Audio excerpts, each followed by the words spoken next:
Está Muchas gracias, bien, la gente. está bien. Eh, Venimos bien.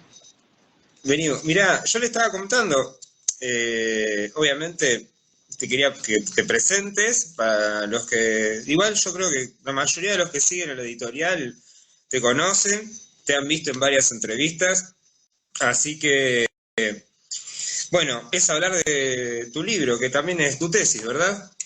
De Sí, doctorado.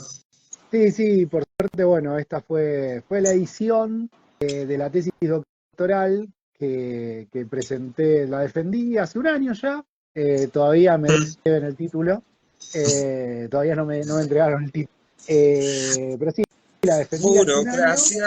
sí, no, una burocracia zarpada, pero sí, la defendí hace un año, fue la tesis doctoral, fue un proceso bastante largo de investigación, bueno, como toda tesis doctoral, eh, Ujú. y bueno, por suerte, ahora los doctores también me ven como un igual, digamos. Básicamente, yo hice el doctorado pensándolo en términos de, por un lado, muy básico, intuitivo del laburante, porque al tener doctorado en varias instituciones te pagan un plus. Ajá. Y obviamente eso no es un plus que me hago millonario, pero bueno, influye en términos de un aumentito salarial en este contexto a los docentes nos están haciendo pelota los salarios. Sí, Eh, sí.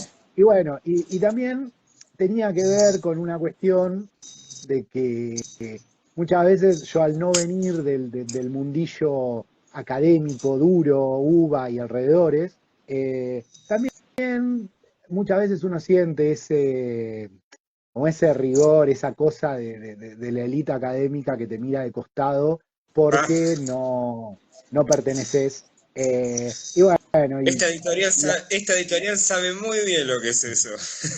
claro, está esa cuestión, ¿viste? Se da esa cuestión de que el mundo académico, desgraciadamente, yo vivo en Temperley, toda mi formación la hice en universidades no UBA, el doctorado lo hice no en la UBA, pero toda mi formación la hice en universidades no UBA, y eso implicó, bueno, estar un poco por fuera del mundillo, y hacer el doctorado fue, si se quiere, como una cosa de decir, bueno, sí, y también soy doctor, también Sí, eso implicó, ¿no? Pero bueno, obviamente la primer motivación había sido una cuestión salarial, básicamente claro. porque con el doctorado se te paga más y además en algunos concursos, no todos, porque la verdad que los concursos muchos son un chamullo, pero el concurso la verdad que te da algún punto extra, así que también en función de eso, laboralmente eh, suma. Y obviamente, una vez Claro. hecho la investigación y generado un cierto conocimiento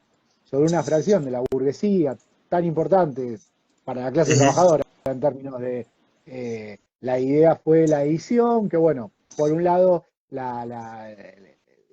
lo que es la edición original se hizo por medio de la facultad. Después, bueno, obviamente Ujú. agradecerte a vos que pusiste a disposición la editorial para que se materialice en papel Claro. y que bueno, que muchos compañeros puedan tener acceso al texto. Nada, entiendo que si bien a ver, no es un texto, yo siempre digo lo mismo, no es un texto de estos que le interesa a cualquiera, porque yo tengo, este sería el segundo libro de autoría propia. Después tengo algunos que tengo como coautor, pero el primer libro de autoría propia, que fue Dualismo, Kirchnerismo y Macrismo, era un libro que era más de interés general. Este no es tan de interés general, sino que se centra particularmente en cómo actúa políticamente una fracción de la burguesía, que es la burguesía industrial, pero yo cuando escribí la tesis y después pasó a ser un libro, mi interés muy importante era un poco sistematizar cómo, cómo esta burguesía industrial, cómo actúa políticamente, también pensando no solo en términos académicos de miren lo que hice, sino también pensando en generar un recurso para la clase trabajadora y el movimiento obrero que justamente disputa en el día a día, que disputa la producción social con esta burguesía, ¿no? Porque en última instancia, dentro de los límites del capitalismo, cuando cuando disputamos sindicalmente con la burguesía, lo que estamos disputando es su ganancia. Es decir, cuánto obtenemos nosotros como salario y cuánto le dejamos a ellos como ganancia, ¿no? Y entonces, nada, se da una situación donde había muchos estudios eh, que estudiaban al movimiento obrero y a la clase trabajadora, pero hay muy pocos y casi ninguno que estudien cómo opera la burguesía, ¿no? Y bueno, un poco ahí se introduce este trabajo sobre la acción política de la Unión Industrial Argentina, que básicamente la Unión Industrial Argentina es la principal representante de la burguesía industrial, ¿no? Sería como la CGT de los patrones de la industria, ¿no? Entonces, en ese sentido, bueno, quizás no es tan burócrata como la CGT, pero bueno, es la representación orgánica de la patronal industrial. Y bueno, ahí la finalidad del texto, en términos políticos, si bien en términos académicos, tiene su finalidad en términos de algún de explicar cosas que no se habían explicado hasta el momento, también en términos políticos tiene una finalidad importante que es esa, ¿no? Dejar, dejar para la clase obrera y para el movimiento obrero que disputa con esta patronal, dejar también un registro de cómo actúa, qué mañas tiene, qué demandas tiene, que obviamente Sí, puede como, ayudar. Dale, dale. perdón, cómo se logra también institucionalizar, ¿no? Y cómo opera institucionalmente. Incluso puertas adentro y puertas hacia afuera. Lo que tiene de bueno el ser una persona que arma el libro debe haber sido el primero en leerlo analógicamente, ¿no? Entonces, corrí con esa ventaja. O sea, yo sé que hay mucha gente que lo leyó, pero bueno, recién están llegando, están recibiendo las personas los primeros pedidos que me hicieron, así que pronto ya está formando parte de la biblioteca de varios estudiosos, militantes, etcétera, ¿no? No, y además, Por eso era lo queríamos editar, el libro. Yo cuando además, sí, decime. no, que quería decir que esto es importante, para mí al menos, ¿no? No solo formar parte de alguna biblioteca, sino también formar parte de nada, un catálogo que es realmente muy importante, el catálogo que tiene materialismo histórico, ¿no? Eso siempre lo remarco. Que ha Gracias, rescatado sí. textos muy importantes para los marxistas, que textos o que no se consiguen o que si se consiguen te salen un ojo de la cara, ¿no? Sí, Entonces, nada, sí. que sea, no, obviamente no es la única editorial que ha hecho este laburo, que cabe decirlo, ¿no? Hay otras editoriales que también han hecho un laburo importante, pero bueno, en este caso estamos charlando sobre el libro que se editó por esta editorial y no, lo mínimo que se puede hacer es reivindicar eso, ¿no? El laburo que lleva adelante la editorial que ha hecho una edición no solo de mi libro es como, si se quiere, una pavada en comparación de cosas que tiene la editorial de P. Thompson, lo que es Kurtz, o sea, tiene ni que hablar Joaquín Hirsch. De hecho, Joaquín Sí, Hirsch fue el primer libro que yo le compré a Sebastián. Cabe decir esto, ¿no? Tiene aportes que realmente hay que reivindicarlos y que entiendo que desde la izquierda tenemos que reivindicar estos laburos porque, nada, suman mucho no solo para los estudiosos, sino también para los compañeros militantes, ¿no? claro. Y también para los estudiosos Sí, y sí. militantes también, ¿no? Porque también, obviamente, que se solapan esas dos cosas, pero que es importante remarcarlo, ¿no? Pregunta que sería es, vos, ¿por qué el periodo de la posconvertibilidad, ¿no? Y a la vez también la forma en que categorizas al periodo, es decir, como régimen de acumulación del capital, ¿no? De acumulación social. ¿Podés, más que nada, comentarnos, tanto a mí como a los que nos están escuchando ahora y los que van a escucharnos después, más o menos en qué consiste y por qué la periodización? Bien, primero el porqué del periodo. porque entiendo que es un periodo, básicamente, a ver, por un lado hay una cuestión personal, por decirlo de alguna manera, fue el periodo donde yo tengo 43 años, quienes tenemos más o menos mi edad, nos marcó mucho en términos políticos el 2001 y el posterior proceso kirchnerista, donde mucha gente, muchos jóvenes de aquel momento, nada, como que nos politizamos en todo ese periodo. Y bueno, y obviamente fue el mismo periodo donde yo estaba estudiando, estudié mi grado, la estudié en ese periodo.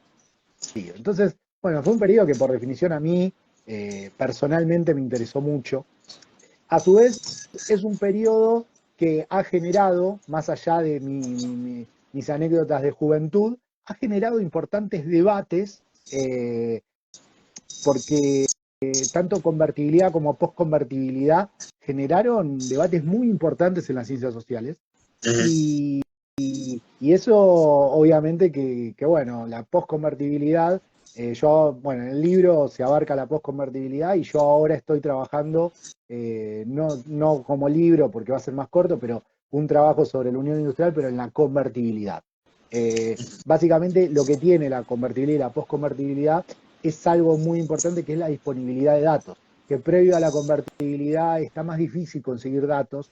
Entonces eso nos permite un poco tener mucha más rigurosidad en la historización que cuando estudiamos periodos previos, donde todo el sistema de información de cuentas nacionales e indicadores sociales está más endeble, entonces los datos cuestan mucho más. Entonces la postconvertibilidad en ese sentido fue como, nada, un periodo donde había mucha información, más allá de que, bueno, en el medio estuvo la intervención del INDEC, pero hay datos, hay información y es importante el cúmulo de información, y eso permite, quizás un poco vos ya lo habías nombrado, la cuestión de cruzar fuentes periodísticas de la época con información estructural del periodo. Entonces, Claro, básicamente sí, sí. el libro lo que tiene va y viene entre lo que decía la UIA, lo que decía la Unión Industrial y sus dirigentes, sus declaraciones, sus demandas y los indicadores de rentabilidad, producción, ocupación del sector. Entonces, como que nada, la postconvertibilidad tiene eso. Tenés disponibilidad de hemeroteca, diarios y información de la prensa escrita, y a su vez tenés mucho dato duro, estructural, que permite hacer esta ida y vuelta. Bueno, explicado más o menos por qué se elige la postconvertibilidad, un poco también me preguntaste cómo se da hay un eco, hay un eco. Ahí está. Yo te escucho un eco, pero te escucho bien, ¿eh? Te sigo bien. Sí, imagino que por ahí es el eco no, ahí ya no se escucha. Te decía, ¿cómo está segmentado el periodo? Yo tomo la misma segmentación que en su momento tomé para el primer libro, se está escuchando el eco me suena que cuando hablo en tu celu se está como sale audio y entra audio de nuevo. Yo te digo, la verdad, Quizás, te vengo no, siguiendo bien, sí, pero pero a quizás vos te rebota. silenciate vos mientras hablo yo, puede ser. A ver ahí se escucha bien. Ahí, porque suele pasar cuando no se usan los auriculares, hay celulares que sale el audio y vuelve a entrar por el micrófono. Entonces es una cagada eso. Sobre todo para los compas que están escuchando. Bueno, te decía, la periodización. ¿Cuál era la periodización? Básicamente, yo lo que he estudiado es que post 70 para acá hay como dos grandes ciclos de acumulación, de crecimiento económico más o menos sostenido. Uno es la convertibilidad, otro es la postconvertibilidad. Yo para este libro tomé la postconvertibilidad. La periodización que hago de la postconvertibilidad es la misma periodización que yo hice para el primer libro. para dualismo, kirchnerismo y macrismo, que básicamente es entender el proceso de acumulación de la posconvertibilidad, tomando al dualismo como la génesis de ese proceso de acumulación, 2002-2003, al primer kirchnerismo y una fracción del segundo como el desarrollo de ese proceso de acumulación, 2003-2008, lo que queda del segundo kirchnerismo como el agotamiento de ese proceso de acumulación, como ya cuando empieza a, a tener algunas fallas el proceso de acumulación, 2008-2011, y después finalmente el libro termina en la crisis de esa estructura social de acumulación, que es 2011-2015. Básicamente, ¿por qué está segmentado así? Porque yo tomo algunos indicadores estructurales como tasa de ganancia, masa de ganancia, tanto de la economía en total, del como del sector industrial. Tomo tasa de ganancia, masa de ganancia, acumulación de capital y Producto Bruto Interno. Entonces, en función de eso, segmento el periodo en estas 4 grandes etapas, que son la organización de la estructura social de acumulación, el dualismo, el desarrollo, el primer kirchnerismo y parte del segundo, el agotamiento, que es a partir del conflicto que tiene el kirchnerismo con la 125 en adelante, y por último, bueno, todo lo que es el último kirchnerismo, el plan Aguantar, eh, eh, que es entre 2011 y 2015.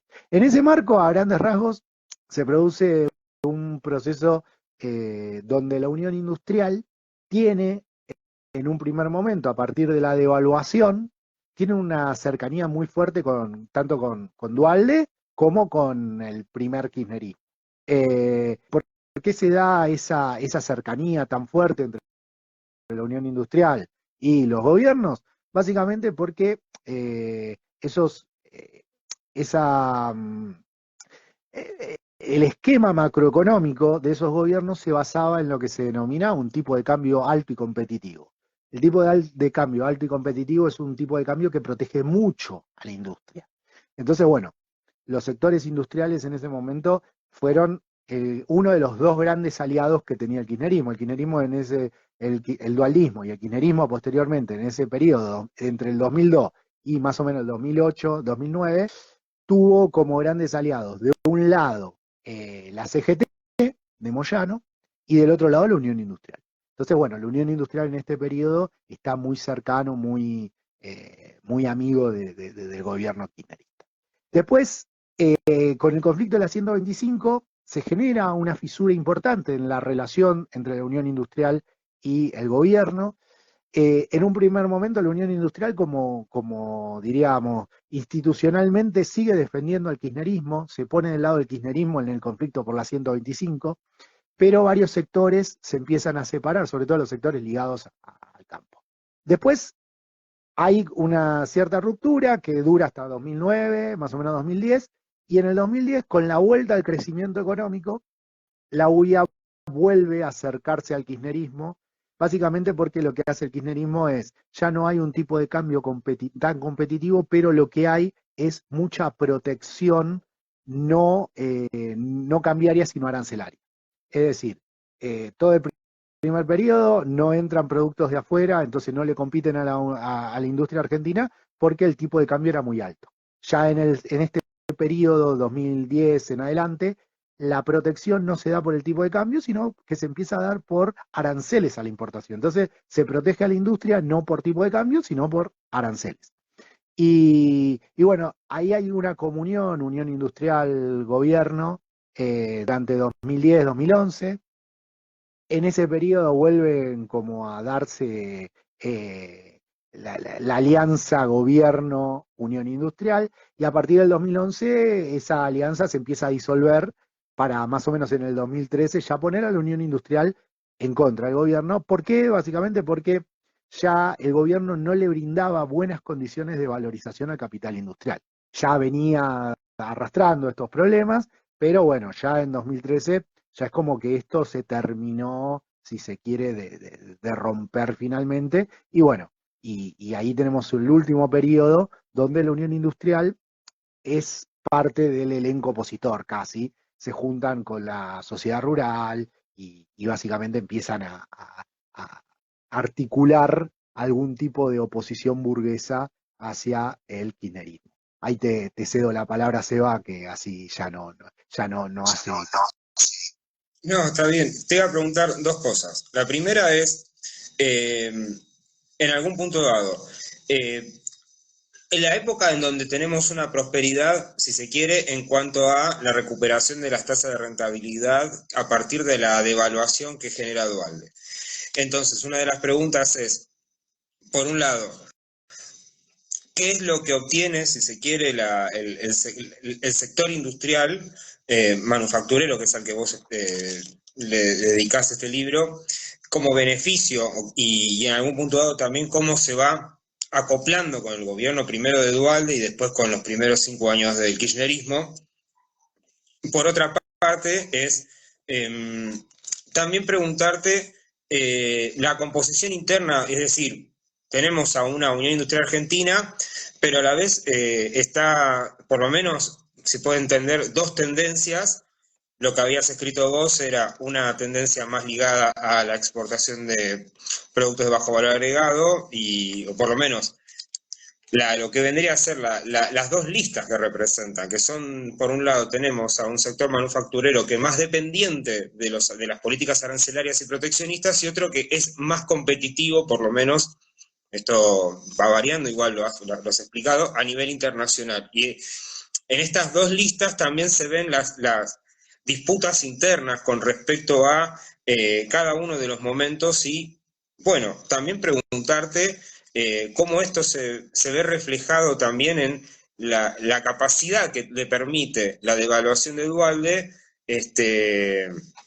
obtener sus ganancias, ¿no? Y en base a qué ganan y qué es lo que permite también que estas disputas internas se vayan saneando, por lo menos se vayan, podríamos decirle, encontrando una forma de armonía, si se quiere, a la hora de poder seguir disputándole la explotación a la clase, ¿no? Para decirlo en términos más resumidos. Ahí Bien, te dejo bien. la palabra.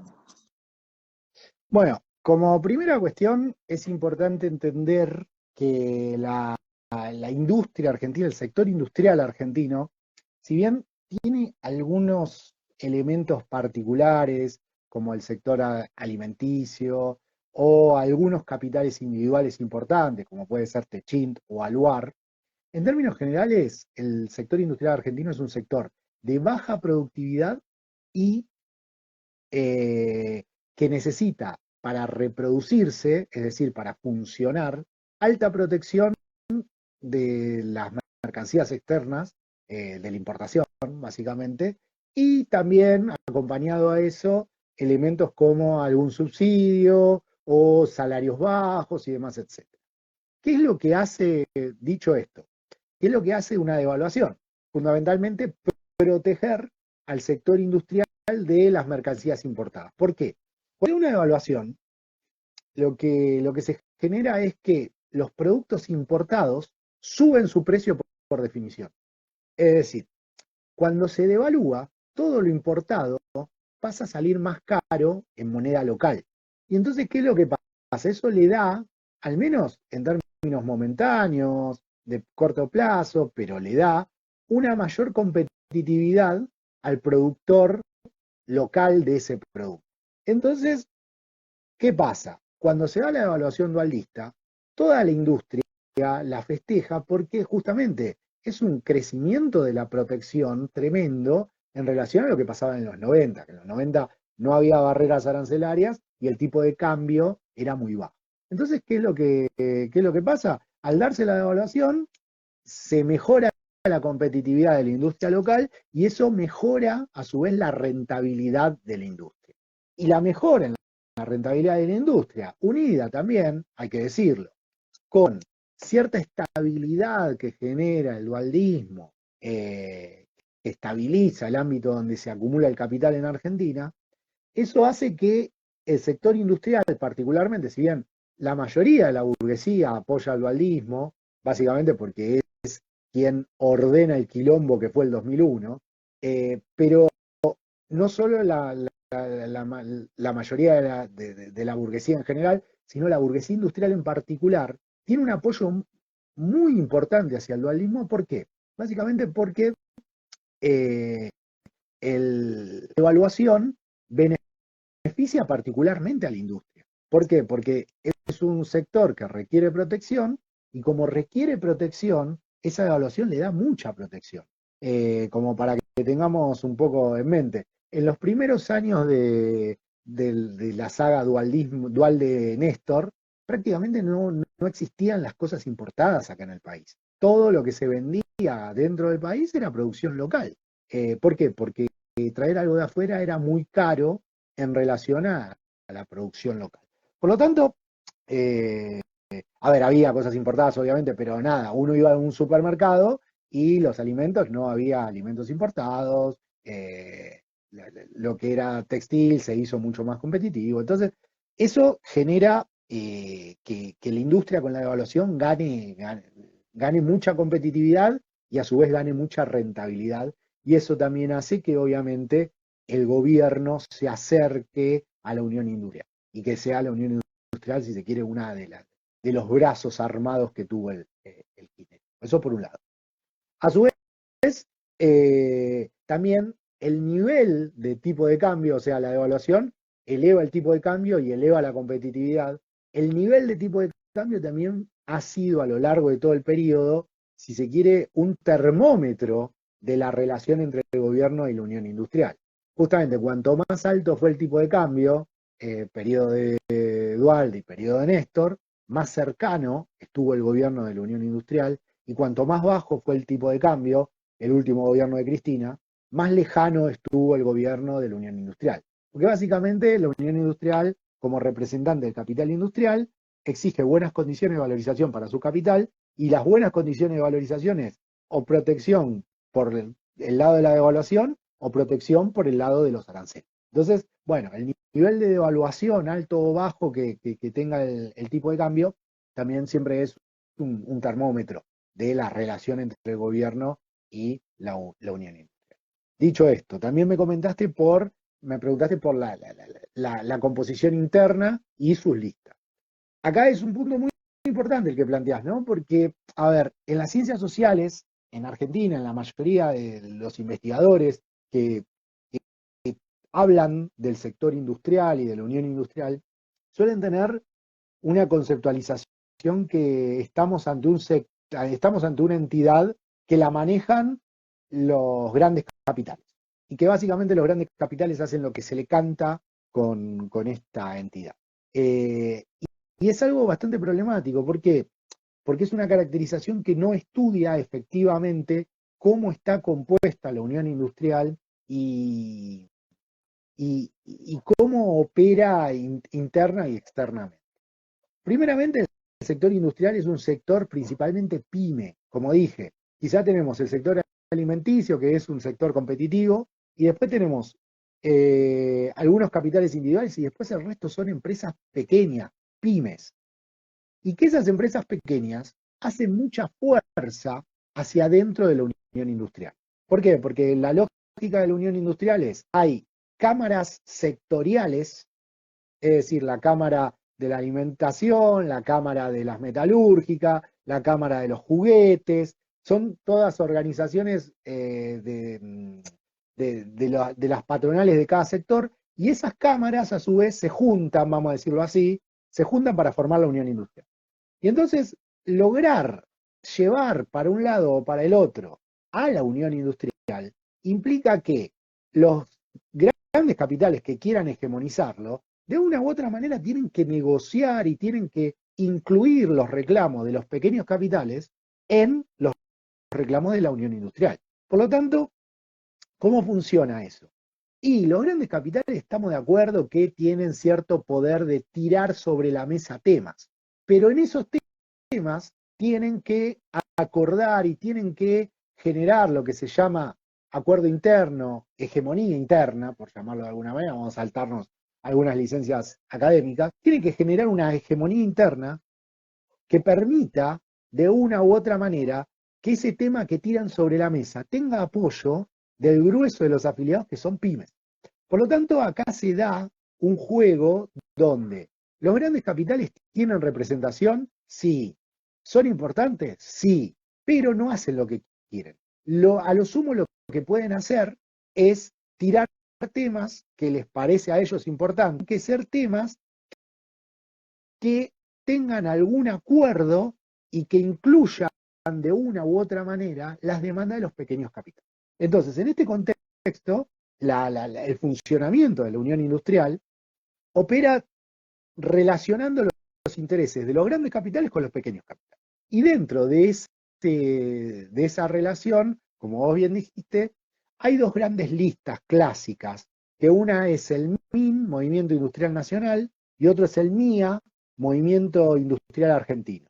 Básicamente son dos listas que muchas veces se las presentan como antagónicas, pero que, a ver, por decirlo de alguna manera, dentro de un programa intervencionista, porque como dijimos, es un sector que requiere protección y por lo tanto necesita intervención del Estado, en ese marco hay una que es más intervencionista, el MIN, Movimiento Industrial Nacional, que exige más proteccionismo, que exige más subsidios, y hay una que es un poco menos intervencionista, el MIA, que exige un poco menos de intervencionismo, un poco menos de proteccionismo, pero, a ver, las dos no dejan de tener un programa que a grandes rasgos podemos decir, es un programa intervencionista, es un programa que le exige al gobierno continuamente más protección, más cuidado, básicamente ¿por qué? Porque estructuralmente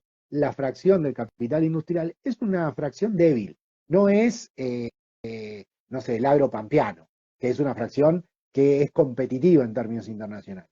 El capital industrial, al ser poco competitivo en términos internacionales, requiere de un Estado presente que intervenga y proteja. Obviamente, eh, la exigencia de un Estado presente está siempre frente a la competencia internacional. Después, tenemos que la misma Unión Industrial es bastante liberal en términos de mercado de trabajo. ¿Qué es lo que dice la Unión Industrial? Señor Estado, protégeme contra la competencia internacional, pero lo que sí te pido es desregularme el mercado de trabajo y déjame contratar como quiera, negrear a quien quiera. Es decir, hay una dualidad ahí donde en determinados temas es una, una asociación patronal muy liberal, mercado de trabajo, y en determinados otros temas es una asociación patronal muy intervencionista, protección comercial.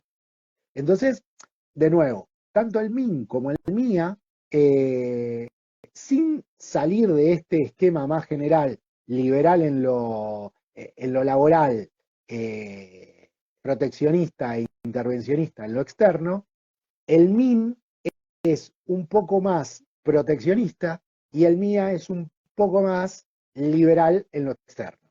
¿Por qué ahora? La pregunta sería, ¿por qué uno es un poco más proteccionista y otro más liberal? Básicamente porque la lista del MIA tiene como eje estructurante el sector alimenticio. El sector alimenticio es un sector que tiene un poco más de capacidad de bancarse la competencia externa y entonces quizás no necesita tanta protección. Y el MIN tiene como sector estructurante al sector metalúrgico, metalmecánico. Y entonces, ese es un sector que requiere mucha protección. Entonces, en ese contexto, eh, una lista es un poco más proteccionista, otra lista es un poco más liberal, pero dentro de un esquema más general, donde las dos en el fondo tienen que pedir algo de protección, porque si no el sector desaparece. Entonces, a grandes rasgos, creo que te respondí todas las que me tiraste hasta ahora. Ahí está, mirá, por las demandas que le van dando la Unión Industrial Argentina a los distintos gobiernos por lo menos en este primer periodo, primero el de Dualde y después el de Néstor, se encuentran, por ejemplo, la necesidad de mejorar la financiación de los bancos y de por lo menos el crédito. Por otra parte, parece ser que en la medida en que la devaluación pulverizó el salario, se ve una capacidad de poder, primero, tener que lidiar una puja con el gobierno en la cual, por un lado, quedaba todavía el tema de contener los despidos, entonces hay una protesta constante que es contra la doble indemnización, esto lo marcás en tu libro, y dentro de todo es como que estas demandas se van sosteniendo a lo largo de los años y forman parte un poco de las discusiones que van teniendo tanto el Estado con la institución. Si bien, por ejemplo, la necesidad de establecer o restablecer mejores líneas de crédito en algún punto dado, me parece lo que están pidiendo en cierto sentido es cómo esto se va un poco más del tema que abarca tu libro, pero en algún punto dado también vos mencionás que tiene una baja productividad en la medida en que no tiene un desarrollo, podríamos decir, de primera línea tecnológico, ¿no? Entonces, por lo general se pide líneas de crédito para constantemente actualizar las fuerzas productivas. Entonces se ve que el sostenimiento de la producción interna, más allá de que demanda proteccionismo e intervencionismo estatal, parece que articula también una necesidad de tener siempre unos salarios que estén en una situación que van a ir mejorando, pero que por lo general siempre sea precaria en cuanto y en tanto hablemos de la tasa de rentabilidad del sector. Por un lado, la pregunta es que te hago, tomando en cuenta lo que nuestra escuela de pensamiento es, entre comillas, marxismo, cerro comillas, muchas veces se menciona de que son los altos salarios a veces lo que impulsan, ¿no? El cambio y la recomposición de un capital fijo más actualizado, ¿no? En este caso esto no se da, ni siquiera en el periodo que estamos estableciendo, que es el de bonanza, que es hasta el 2008. Quería preguntarte, por lo general, ¿por qué no se puede lograr una mejora, si querés, orgánica, ¿no? De este capital, ¿no? Una mejora sustancial, me refiero, de la capacidad productiva, a pesar de que hay un aumento de las rentabilidades que es sostenido durante todo este periodo. Te cedo la palabra. Bien, bien, bien. Varias cuestiones. Bueno, por un lado, voy a tratar de abarcarla por partes, ¿no? Tenemos por un lado la cuestión de que la UIA siempre pide crédito más barato. Eso es una demanda de cualquier sector de la burguesía, ¿no? Todos los sectores de la burguesía siempre han despotricado contra lo caro que es el crédito en Argentina. Básicamente porque la acumulación de capital exige disponibilidad de crédito, tanto no solo para mejorar la tecnología, sino también como capital de trabajo. Por lo tanto, siempre se requiere crédito barato. Y en Argentina históricamente no ha habido crédito barato, básicamente porque, bueno, Argentina es un país con mucha inestabilidad histórica, eso no permite tener bajas tasas de inflación y a su vez eso tampoco permite tener bajas tasas de interés. Entonces eso genera un problema para cualquier burgués que se quiere endeudar, sea para mejorar el equipo de producción o sea para, no sé, comprar capital de trabajo, comprar materias primas y adelantar producción y demás, etcétera. Entonces siempre fue un limitante para cualquier sector burgués en Argentina. Ahora bien, vos me decís, bueno, la Unión Industrial pide salarios bajos y a su vez los salarios altos tampoco han impulsado un proceso de recomposición de capital fijo reproductivo y a su vez también me remarcás, que es un elemento importante, que la Unión Industrial y todo el sector industrial en general siempre ha estado muy en contra de la indemnización y de todos los derechos laborales en general, ¿no? Primero y principal, y acá es un elemento político importante para remarcar, ¿no? Sería bueno decirle a cualquier progresista que deposita su esperanza política en esa burguesía nacional, industrial, que va a ser progresiva y demás, esta es la burguesía que ustedes están esperando, ¿no? Que ustedes están como nada, reclamando de que aparezca. La burguesía industrial en la cual muchos depositan sus esperanzas es la burguesía que quiere salarios bajos, que quiere eliminar derechos laborales, que quiere eliminar la doble indemnización, que quiere flexibilizar el mercado laboral. Hoy en día, en la actualidad, ¿no? Yéndonos un poco a la actualidad, hacemos un pequeño raconto de la actualidad. eh, el actual presidente de la Unión Industrial, que asumió el martes, si no me equivoco, asumió y a 2 días de asumir se le había muerto un trabajador en su fábrica por problemas de seguridad e higiene. Y asumió y está pidiendo, por favor, que el gobierno le dé la flexibilización laboral. Decía que están esperando y esta es la burguesía en la cual están depositando sus esperanzas, ¿no? Como para entender eso bastante importante. Es un elemento bastante importante del libro en términos políticos, ¿no? Yo también en la introducción lo explico esto.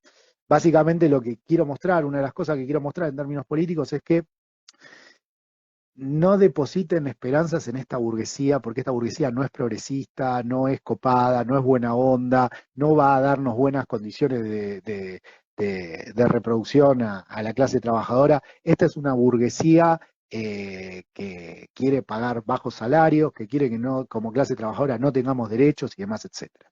Dicho esto, en la primera etapa de los periodos de Duhalde y de Néstor, al estar el tipo de cambio alto, hay como una relación inversa entre el tipo de cambio alto y salarios. Cuando el tipo de cambio es alto, suele haber bajos salarios y viceversa.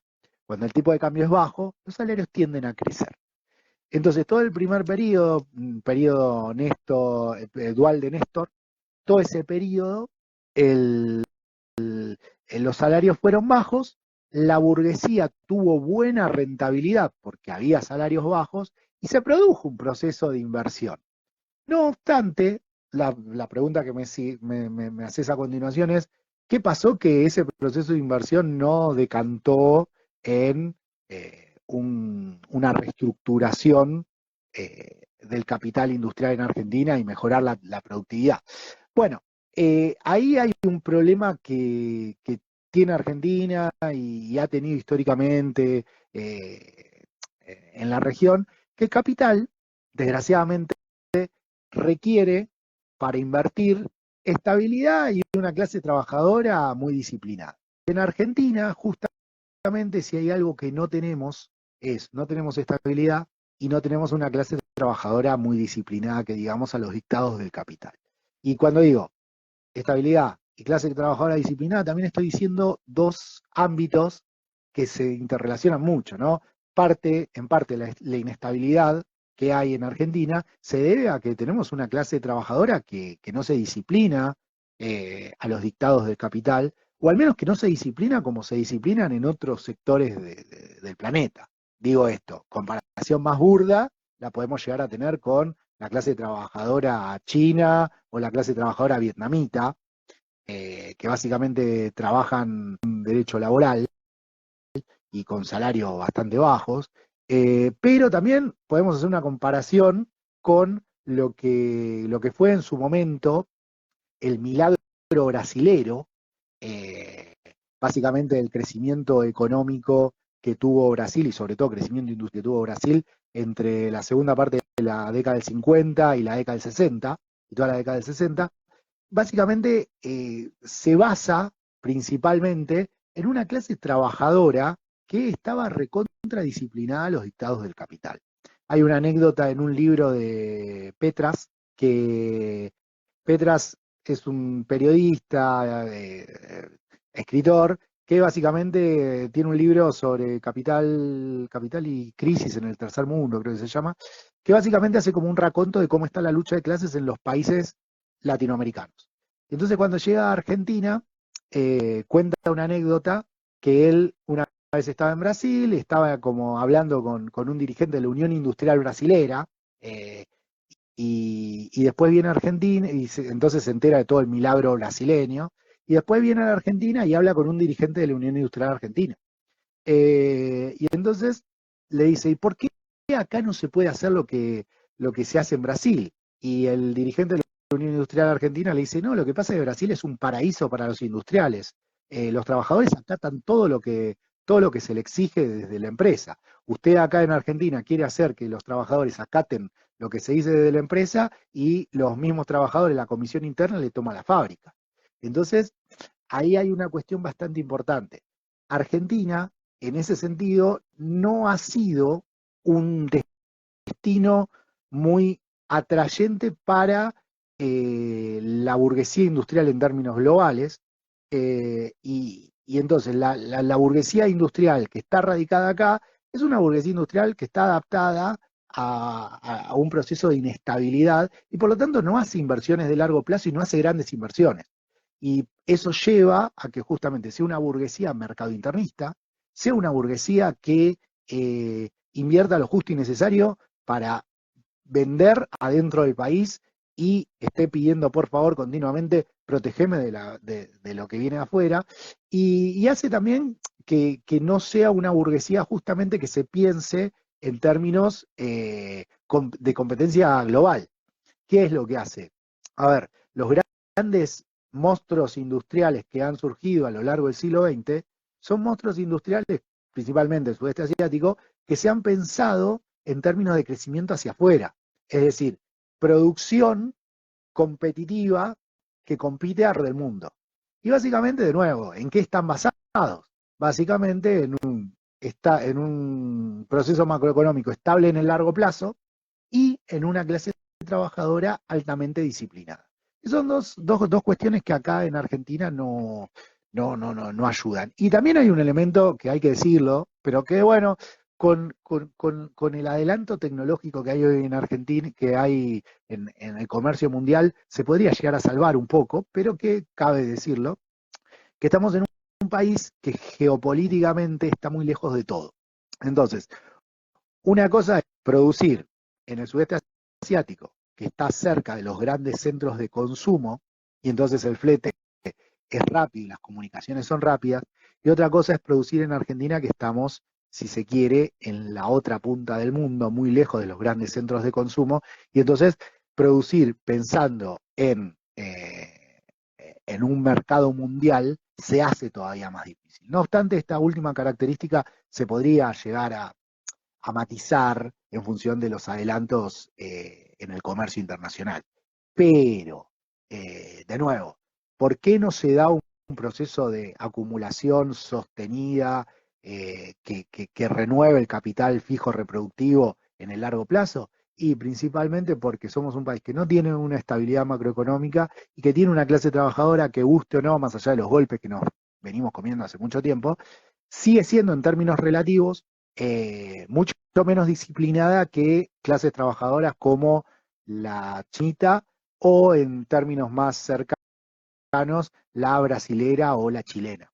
Entonces eso, bueno, el capital cuando decide sus inversiones, elige radicarse en países que le ofrecen mejores condiciones de valorización, y justamente la disponibilidad de una clase trabajadora disciplinada y dócil es un elemento muy importante a la hora de la elección donde meter la inversión. Y bueno, y eso lleva a que en un sector que se requiere mucha inversión, no se hagan esas inversiones, y obviamente es un sector que se reproduce de manera, no vamos a llamarla artificial, pero que requiere continuamente la protección de un Estado presente. Bueno, quería también seguirte preguntando, ¿cómo venís de tiempo para poder continuar la charla? Tengo más preguntas, pero tampoco, ¿estamos bien?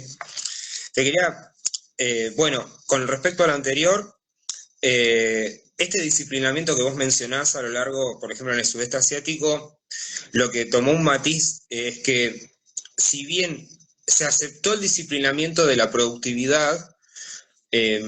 Hoy en día la transformación tal de lo que es la relocalización que ha ocurrido a lo largo a partir de la década del 90, 2000, ya a partir de la década del 2010, se ve un proceso de incremento salarial en la clase obrera del sudeste asiático.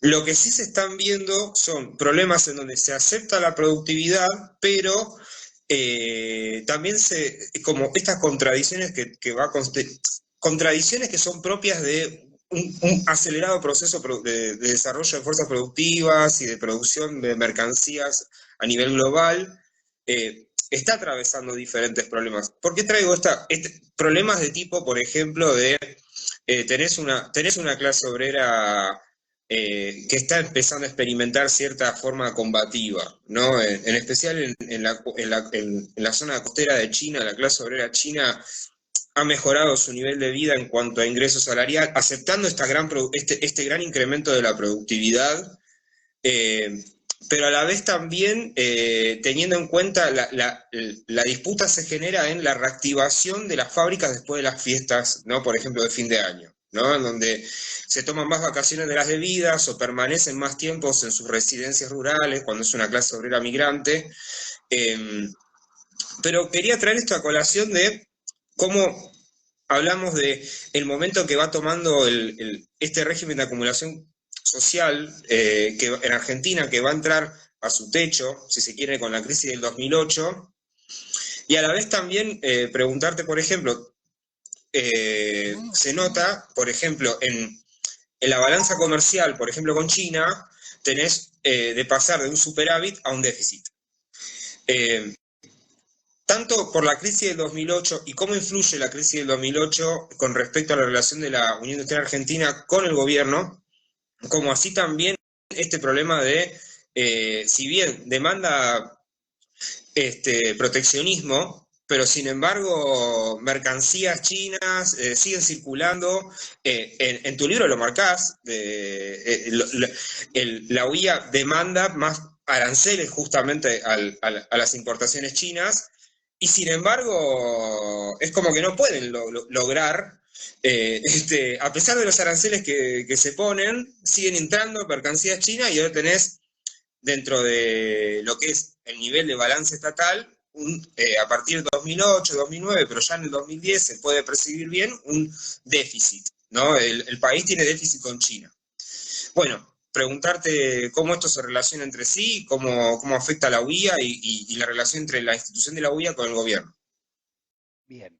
Bueno, primero la cuestión de la clase trabajadora china, es importante lo que decís. A partir del 2010 ya China ya no es salarios bajos, ya no es un país de salarios bajos, eso estamos de acuerdo. No obstante, es importante entender la secuencialidad de ese proceso, ¿no?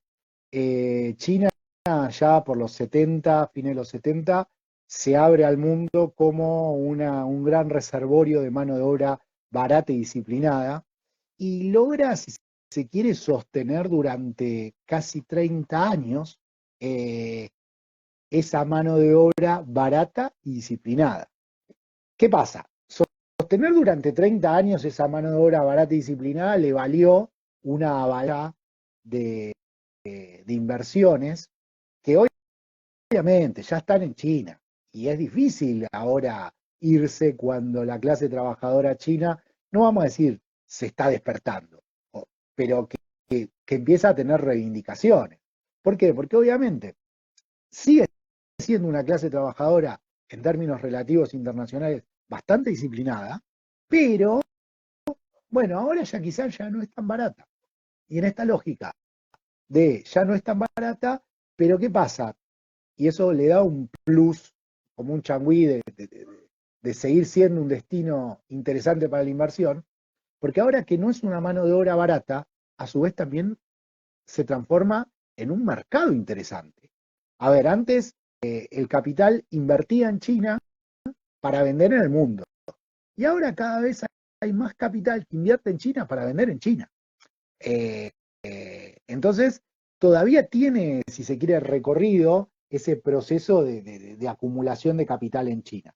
No obstante, hay una realidad. En tanto y en cuanto sea menos dócil esa mano de obra y en tanto y en cuanto vaya haciéndose más cara, el capital va a tender de a poco alguna tendencia hacia invertir, por ejemplo, en India, que es más dócil y más barata, o por ejemplo en Vietnam, ir dejando algunos circuitos productivos en China, pero también eh, desplegando el capital en países, siempre buscando, ¿no?, esa docilidad y esa baratura de la mano de obra.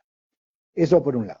Después, como bien nombrás vos, a partir de 2008, 2009, 2010, Argentina a tener un déficit comercial con China. Y en realidad entra a tener un déficit comercial con el mundo en todo ese periodo. Y está muy ligado a la caída del tipo de cambio real multilateral.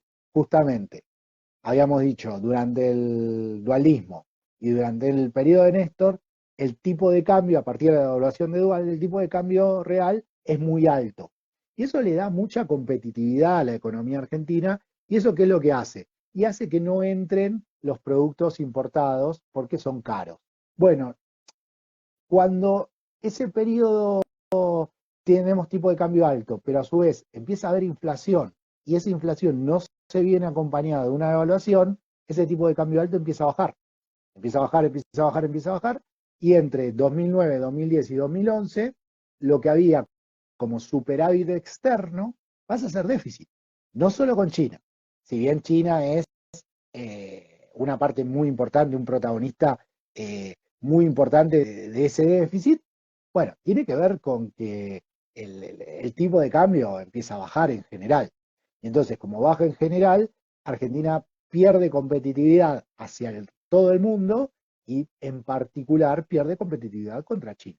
Entonces eso hace que, bueno, haya un tipo de cambio, que haya un déficit de la balanza comercial con todo el mundo y en términos particulares con China. China en ese sentido sería como el segundo socio comercial de Argentina, el primero históricamente fue Brasil, el segundo socio comercial es China, entonces empieza a tener déficit con todos los países del mundo, incluyendo a China. Y en este marco, China es, a ver, ahora que está en disputa la hegemonía a nivel global, China, Estados Unidos, ¿qué se suele decir desde los analistas internacionales? Que China vendría a ser un país más complementario que Estados Unidos para Argentina. ¿Por qué? Básicamente porque Estados Unidos no solo produce productos industriales y manufacturados, sino que también produce mercancías básicas, commodities, soja, petróleo y demás, etcétera. Con China, Argentina tendría una relación más complementaria. ¿Por qué? Y porque China no produce ni soja, ni petróleo y demás, etcétera. Entonces, es como que Argentina tendría una relación más complementaria con el nuevo país hegemónico a nivel global.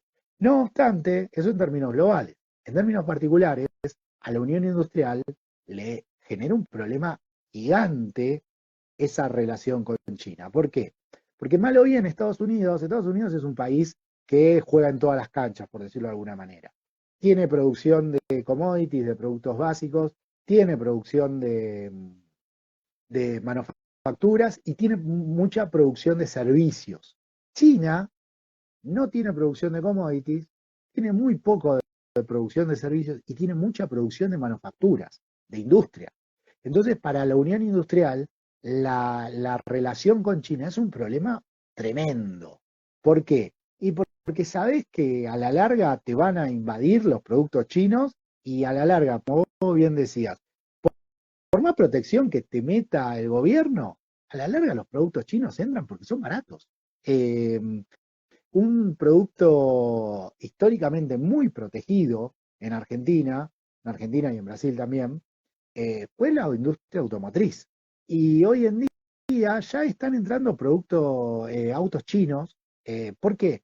Y porque son baratos. E inclusive, por más de que le pongan aranceles, porque el arancel extrazona sigue estando, entran igual porque son muy baratos.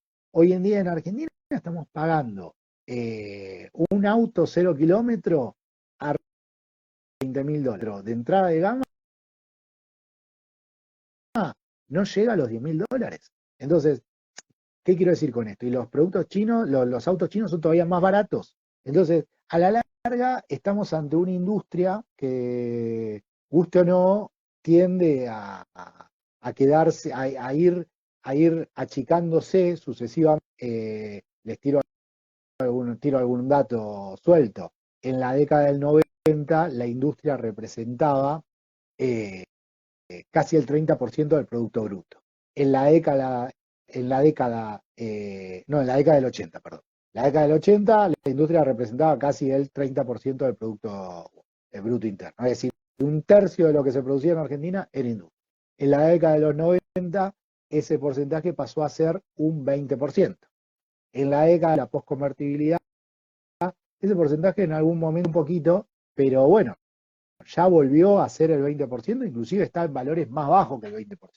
Justo no, vamos hacia un proceso donde el sector industrial cada vez va perdiendo más importancia y pierde cada vez más importancia por dos factores. Por un lado, porque es poco competitivo y en el largo plazo los productos más baratos se tienden a imponer, más allá de la protección comercial que reciban. Y por otro lado, porque bueno, obviamente, la economía global tiende a crecer y cada vez la producción industrial, perdón, la producción industrial sigue siendo importante, pero ocupa un lugar cada vez menos importante frente al crecimiento de, por ejemplo, el sector servicios. Entonces, nada, estamos frente ante una fracción de clase, la fracción industrial, y ante una asociación industrial que sigue siendo importante para la política del país, pero que tiende a cada vez tener menos importancia, y a su vez, con este mayor protagonismo que tiene China en el mundo, por el perfil productivo que tiene China en el mundo, productor de manufacturas, cada vez está más amenazada y cada vez tiende más a desaparecer. Por lo tanto, bueno, estamos en una situación donde quizás dentro de un tiempo mi libro sirva simplemente para explicar por qué la unión industrial cada vez ha tenido menos peso en términos históricos, aunque todavía sigue teniendo un peso muy importante a nivel nacional, pero bueno, estamos ante un sector que va perdiendo importancia sucesivamente, guste o no. Con esto te quería también hacer una pregunta, ¿no? Porque también marcás en el libro cierta forma reacia, si se quiere, en la relación entre la UIA y el gobierno de Néstor, por ejemplo, en lo que sería la incorporación de miembros de la UIA o de miembros de la burguesía industrial dentro del gobierno, ¿no? O por lo menos una participación, si se quiere, entre comillas, más descarada, ¿no? Es como que mantiene sus distancias. En este punto también sirve también como un elemento guía, o por lo menos una demostración empírica tal vez de que la relación entre Estado y la clase capitalista no es una relación tan directa o unidireccional, ¿no? En donde yo veo igual hoy en día muchos analistas, historiadores, más relacionados al sector de tanto progresistas como de la izquierda partidaria trotska, en donde todavía la relación instrumental con el Estado queda como una relación automatizada, si se quiere, ¿no? En donde ocupando el lugar como clase dominante maneja las palancas del Estado, entonces el personal político es un personal que solamente está a su servicio. Lo que se puede ver en las distintas tensiones que hay en el libro, que vos mencionás, esta necesidad de apartarse también habla un poco de la forma de Estado en la cual necesita mostrarse como una figura abstracta, ¿no? Como una figura en la cual no está para servir solamente al interés de las clases capitalistas, sí al interés de la reproducción del capital. Pero en este punto también, en este bosquejo que mostrás en la relación con la UIA, ¿no? Y de un tira y afloje constante, ¿no? En donde la UIA está haciendo prevalecer su interés, podríamos decirlo, económico corporativo, ¿no? En donde quiere mantener sus márgenes de ganancia, su tasa de rentabilidad, y y las condiciones óptimas para la reproducción de esa tasa de rentabilidad. Y sin embargo, ya en el primer periodo, previo a la crisis y después con la crisis del 2008, se empiezan a ver fricciones. Bueno, hasta acá es comentario, ¿no? Y ¿cómo te parece la relación entre la institución de la UIA con el Estado? Yo tomaba en cuenta una del debate de la derivación que había sido publicado antes por Herramienta, ahora que fue publicado por Prometeo. En ese debate, Joaquín Hirsch, que es un autor que también publicamos y que, bueno, lo habías mencionado al principio de la charla, establece algo que todavía no puedo como incorporar plenamente, pero él diferencia instituciones de Estado. No toda institución es el Estado, ¿no? Que es como algo que sí lo conforma como aparatos del Estado a veces, pero la relación entre Estado e instituciones no es una relación solamente jerárquica, por decirlo de alguna forma, ¿no? Bueno, te cedo la palabra a este comentario. No tiene tanto de pregunta, pero para conocer tu opinión. No, bien, bien, bien, es un punto bastante importante. Yo, de hecho, en el libro no lo terminé incluyendo, pero sí lo había incluido en su momento en la tesis. Eh, yo había hecho una especie de revisión muy breve sobre esta relación Estado-asociaciones, y ahí yo marqué algo importante que un poco de los marxistas llevamos como peso muerto, eh, de dónde surge este problema que tenemos, que nada, está como esta cuestión de sentido común de que el Estado es una correa de, de distribución de los intereses burgueses, ¿no? Y es esta cosa tan instrumental, tan mecanicista que, bueno, guste o no, parte de una frase que hay inclusive en el Manifiesto Comunista. En el Manifiesto Comunista hay un momento que Marx y Engels, hay que entender, ¿no? El Manifiesto Comunista no era un documento académico ni algo recontra riguroso, era un panfleto. ¿Qué implica eso? Bueno, que se simplifican varias cosas, se toman algunas licencias académicas, pero en un momento plantean que, bueno, que el Estado-Nación no es otra cosa que una junta general que dice algo así como que maneja los negocios de la burguesía. Entonces, bueno, nos quedó en el sentido común del marxismo la idea de que el Estado es una cadena lineal que expresa linealmente los intereses de la burguesía. Y eso es un problema. Claramente es un problema pensarlo así. Por suerte, bueno, hubo muchos teóricos, Poulanzas, todo, bueno, el mismo Gramsci, todo lo que son los alemanes del debate de la derivación que bien nombrás. A mí particularmente me ha llegado mucho Hirsch, porque, bueno, me parece que es el texto, de hecho, el texto que está en el catálogo de materialismo histórico para mí es muy revelador lo que cuenta, lo que explica, y de la manera clara que lo explica, que han discutido esto, que han discutido esta caracterización instrumentalista del Estado como un organizador de los negocios de la burguesía. No obstante, obviamente, hay una realidad, hay una relación entre intereses de la burguesía en términos de reproducción de su carácter de clase con el Estado. Obviamente el Estado lo que sí hace, y eso estamos todos de acuerdo, es reproducir las relaciones sociales del capital, ¿no? Entonces, ahí, si se quiere, podemos pensar eh, un poco más rico y un poco más explicativo de la relación Estado-capital. Esta relación Estado-capital no se da, al menos en términos de Argentina, no se da directamente con el capital en términos individuales, quizás sí con algunos capitales en términos individuales, sino que sí se da con el capital representado orgánicamente por sus determinadas asociaciones. Y en ese sentido, la Unión Industrial es una asociación representativa, una de las dos más importantes del país. Una es la Unión Industrial, otra es la Sociedad Rural.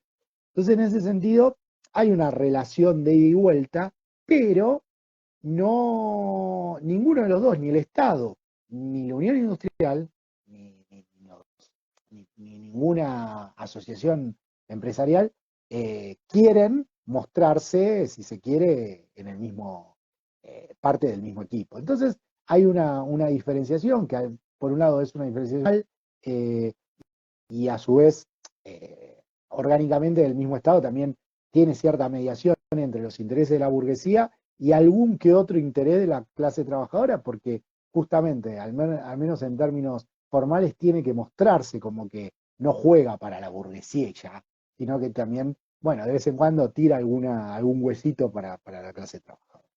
En ese contexto, vamos al periodo bajo estudio. ¿Por qué la Unión Industrial no accede? Vamos un paso más para atrás.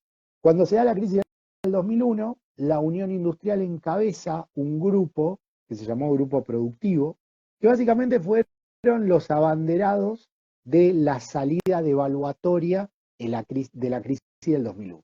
Muchas veces hay un debate de que nunca escribieron queremos una devaluación, pero indirectamente y muchas veces directamente, explícitamente, los dirigentes de este grupo productivo solicitaban alguna modificación del esquema cambiario. Y esa modificación del esquema cambiario implicaba necesariamente una devaluación. La Unión Industrial encabezó, la Unión Industrial y particularmente el Grupo Techint, encabezando la Unión Industrial, encabezó lo que fue el Grupo Productivo. El Grupo Productivo, si se quiere, gestionó mucho las protestas patronales en torno alrededor del 2001. Hubo muchas protestas patronales frente al gobierno de la Rúa. Y entonces quedó muy bien parado. Todas estas protestas patronales las hacía, si se quiere, en diálogo íntimo con Duhalde y con todo el peronismo de la provincia de Buenos Aires. Y entonces quedó muy bien parada la transición del 2001 hacia el gobierno dualdista. Y en este marco de quedar bien parado, el gobierno dualdista, si se quiere, rompió esa cuarta pared entre capital y sociedades patronales, y invita abiertamente al que era, no me acuerdo si era secretario o presidente en ese momento de la Unión Industrial, que es Ignacio de Mendiguren. Lo toma como ministro del gobierno dualdista. Y justamente de Mendiguren ahí rosquea, y bueno, cuando se da la devaluación, muchos sectores del periodismo y sectores de la burguesía señalan que el devaluacionista ahí era de Mendiguren. Y entonces relacionan devaluación con pobreza con unión industrial. Y eso genera que dentro de la unión industrial se diga, che, nos mandamos una cagada en quedar pegados en el trabajo sucio de Duhalde.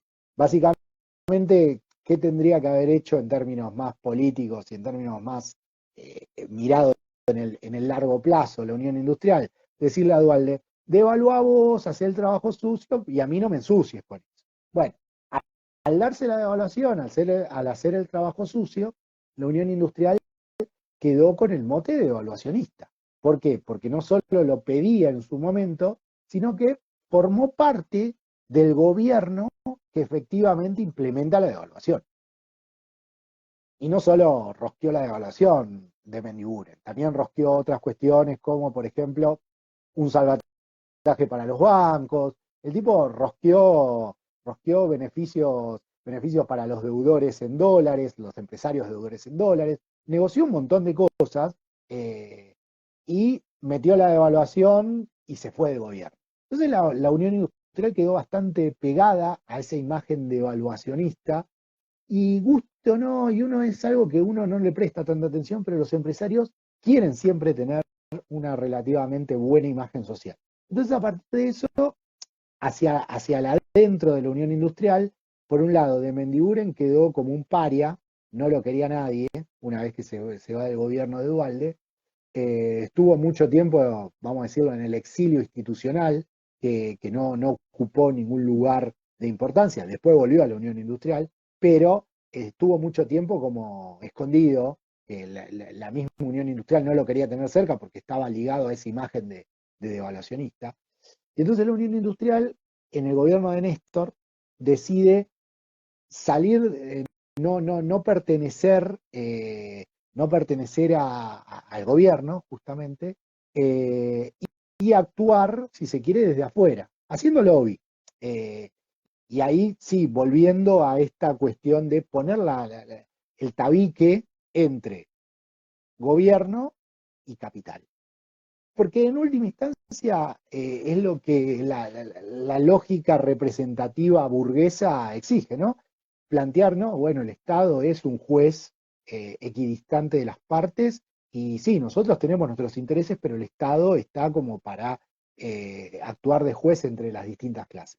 Entonces, todo el gobierno de Néstor, si bien se muestran como aliados del gobierno y dicen qué bien este gobierno nos protege, nos da buenas condiciones de valorización, aguante Néstor, no forman parte porque, vamos a decirlo de esta manera, el que se quema con leche ve la vaca y llora, y bueno, la Unión Industrial salió bastante golpeada en términos de imagen pública, en términos institucionales, no en términos de rentabilidad, pero de hecho en términos de rentabilidad ganó mucho con la devaluación, pero en términos de imagen pública salió muy golpeada de, eh, del proceso de Mendiguren como ministro de producción del gobierno que metió la devaluación.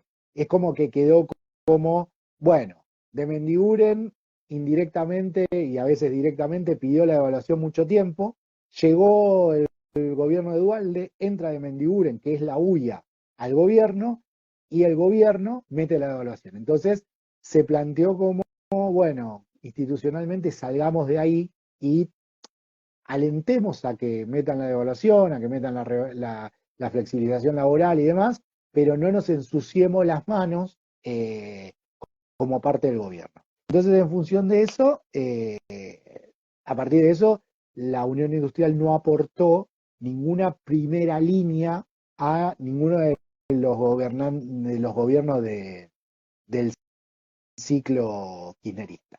No obstante, cabe decirlo, sí aportó empleados de segunda línea.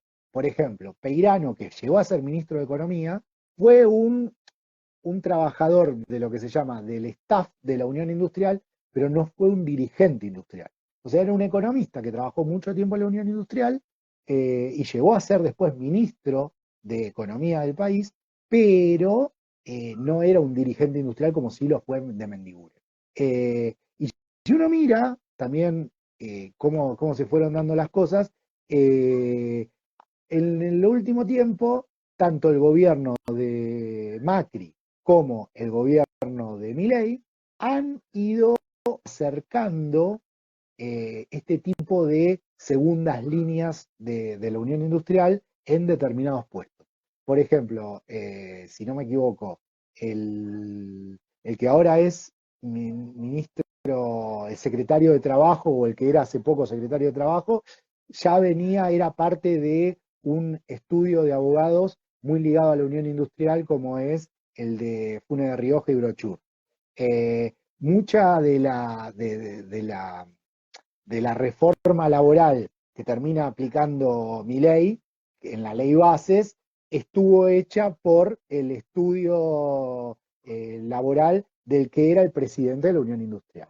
Es decir, ese velo que se da entre capital y Estado sigue estando, ya no es tan abiertamente directo la relación como fue en su momento entre el dualismo y, y, y de Mendiguren, pero sigue estando. Y el ida y vuelta entre asociaciones patronales y Estado sigue estando. Pero bueno, por decirlo de alguna manera, hoy por hoy lo que hacen es mantienen las formas. ¿Qué quiere decir mantienen las formas? Y que bueno, no se mandan las cagadas abiertamente adelante de la clase trabajadora, sino que dicen, no, bueno, ellos son del Estado, nosotros somos burguesa, tenemos relación, pero hasta ahí. Bien, sí, sí, sí. Obviamente sigue siendo llamativo, como lo expones en el libro. Otra de las cosas que quería preguntarte con respecto a lo que acompaña la crisis del 2008, la relación, cómo empieza a trastocarse con la UIA. En un momento vos mencionás también las dificultades que tiene que sortear el gobierno, en este caso de Cristina, en base y en tanto y en cuanto tenemos en cuenta todo lo que es lo que desencadena el conflicto con el campo, ¿no? La 125 y el resultado negativo para el gobierno que aleja posiciones con la UIA, pero sin embargo las contramedidas que toma el gobierno, en este caso de carácter, si se quiere, más político que económicos, por decirlo de esta forma. Sale la ley de medios, también tenés el matrimonio igualitario, se profundiza en todo lo que es la UH, los planes sociales, etcétera, y todo lo que conforma después ese carácter progresivo que adquiere forma recién a posterior de la 125, hoy ese carácter es profundamente, vamos a decir una palabra, repudiado por la parte de la propia militancia y del propio peronismo, ¿no? Que se formó en base, a partir de lo que fue la 125. Yo lo que quería preguntarte, y a la vez también como mitad pregunta, mitad comentario, para ser sincero, yo en este momento, entre lo que es el 2008, 2009 hasta el 2012, hasta el comienzo de la sintonía fina, veo una forma en donde hay como una especie de coletazo o como último manotazo en donde la política reafirma, o por lo menos intenta reafirmar su autonomía. Lo poco que duró esto, por el comienzo de la sintonía fina y a la vez también la tercera etapa que se da del régimen de acumulación social, que es ya una etapa de crisis, aunque es una crisis, como lo mencionás vos, estable, yo lo que veo es que justamente todo lo que confirma la autonomía de la política o el intento de que la política pueda tener una separación por lo menos más estricta con la economía, eso obviamente cae en crisis, pero sin embargo durante esos 4 años permitió nuevamente como una especie de combustible en la cual pudo el gobierno, en base a los miramientos y a los buenos resultados electorales, ¿no?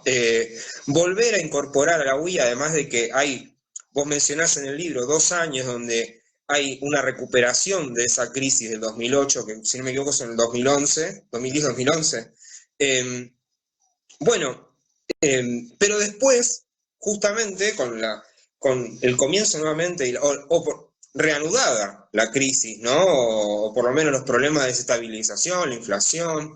De acá también me sale otra pregunta para hacerte, ¿no? En donde ya a partir del 2007, el gobierno cuando tiene que enfrentar los problemas de inflación y los precios, empieza a evocar la figura de los formadores de precios frente al empresariado. Yo te quería preguntar, ¿por qué emerge esta conclusión, ¿no? En donde que hay sujetos que forman los precios, que justamente sigue teniendo al día de hoy, en donde también otro gobierno de otro corte económico, por lo menos con otro pensamiento y otra economía política totalmente antepuestas, pero que sin embargo tienen esta mirada de que los precios son subjetivos. Bueno, preguntarte por qué emerge esta idea de que hay formadores de precios y que después quedó impregnada en la sociedad civil y dentro de las ideologías de la sociedad civil. Así que bueno, en parte este es el comentario y en parte es la pregunta, ¿no? De si vos también ves un límite que tuvo la autonomía de la política. Yo, a mi entender, lo veo como un límite, como una autonomía que ha dado su último manotazo y a partir de ahí cede su autonomía al poder de la economía. Y bueno, también esta pregunta de por qué empieza a aparecer esta figura de la explicación de la inflación también como son formadores de la culpa de los empresarios que son formadores de precios. Te cedo la palabra. Bien, bien, bien. Varias cosas. Bueno, por un lado, como vos bien decís, la 125 es un parteaguas para el proceso, para el ciclo de gobiernos kirchneristas. Es un parteaguas porque, si se quiere, rompe ese gobierno que venía sobre rieles, por decirlo de alguna manera. Y en relación a la Unión Industrial, también es un parteaguas. ¿Por qué? Porque dentro de la Unión Industrial un sector muy importante es el sector de la producción de alimentos. Y la producción de alimentos está muy ligada también al proceso de captación de renta. Y entonces, cuando el gobierno se mete con la renta agraria, en un punto también se está metiendo con los negocios de las alimenticias. Entonces eso genera un primer quiebre dentro de la Unión Industrial. Cabe decir que durante todo el conflicto, en términos institucionales, estuvo del lado del gobierno. Cuando se hacían los típicos, los dos actos contrarios, la Unión Industrial estaba del lado del gobierno, no del lado de la sociedad rural, estaba del lado del gobierno.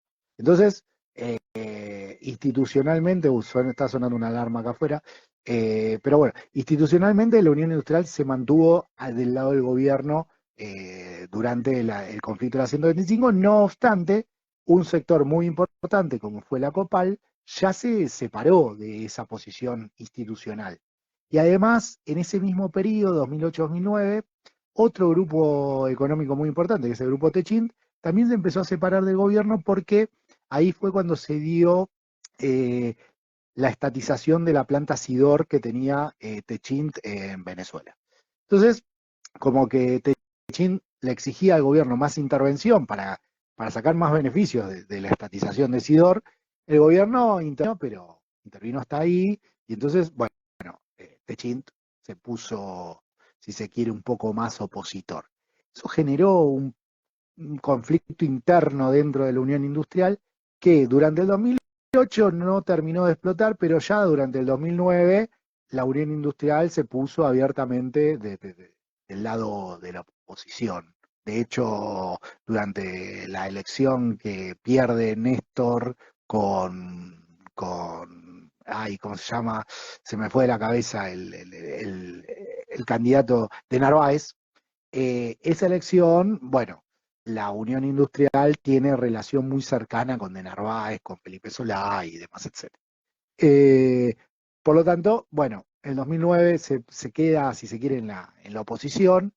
Ya en el 2010 vuelve a empezar a acercarse y en el 2011 la Unión Industrial vuelve a ser fruto de un proceso de crecimiento económico. Y también fruto muy importante de una vuelta de la popularidad del mismo kirchnerismo de cara al 2011, la Unión Industrial termina haciendo de nuevo campaña para el kirchnerismo. Es bastante llamativo.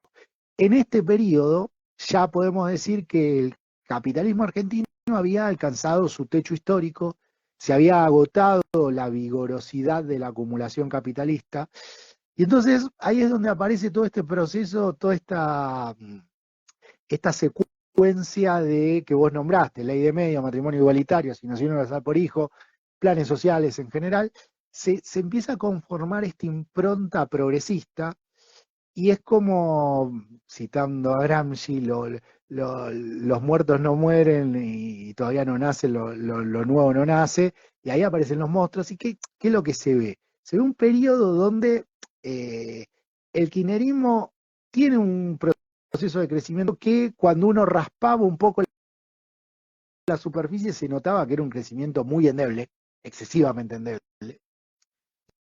y ya no tiene mucho más que ofrecerle a las fracciones que disputan el producto social. ¿Qué quiero decir a las fracciones que disputan el producto social?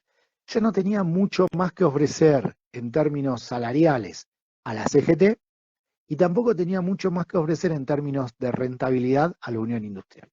Entonces empieza a resquebrajar durante el periodo 2010-2011, se empieza a resquebrajar esa unidad de CGT, gobierno y Unión Industrial, y el mismo gobierno ya entra a hablar de lo que es la sintonía fina, y lo que es el plan Aguantar. Y a su vez se ve, eh, se ve un cambio muy importante en las bases sociales de sustentación que tiene el mismo kirchnerismo. ¿Con esto qué quiero decir? El periodo pre-2008, los grandes actos políticos, pre-2008, 2010, los grandes actos políticos se llenaban con movilización sindical. Y además, en los palcos estaba la gente de la Unión Industrial. Post 2010, 2011, se empieza a aparecer cada vez más la figura de la juventud. Y esto es muy importante, ¿no? La juventud y movimiento piquetero. ¿Por qué? Porque se cambian representaciones sociales que tienen un interés concreto en la distribución del ingreso, básicamente CGT, Movimiento Obrero, Unión Industrial, Burguesía Industrial. Se cambia ese sostén social por organizaciones de juventud que no tienen demandas materiales, sino que las demandas son más bien estas demandas simbólicas. Matrimonio igualitario, ley de medios, una épica combativa que toma el gobierno post 2008 con la 125 y la posterior ley de medios. Es decir, la base social de sustentación que tiene el kirchnerismo cambia radicalmente eh, entre el 2008 y el 2011, cambia radicalmente. Y entonces ahí aparece la sintonía fina. Y esto está también muy ligado a la última parte que vos me hiciste la pregunta de la figura de los formadores de precios. El kirchnerismo, si se quiere, el kirchnerismo ya con Cristina, se consolida una identidad política que quizás no otorgaba los beneficios materiales que otorgaba Néstor, que convalidaba Néstor, no vamos a decir otorgaba porque si no estamos hablando de que lo daba porque era bueno, sino que lo convalidaba Néstor ante un proceso de lucha. Ya no tiene esa capacidad de convalidar mejoras en términos de indicadores sociales, pero sí se consolida en esa impronta progresista. Y dentro de esa impronta progresista no se puede explicar la inflación por cuestiones ni de disputa salarial, ni por cuestiones de aumento del gasto público.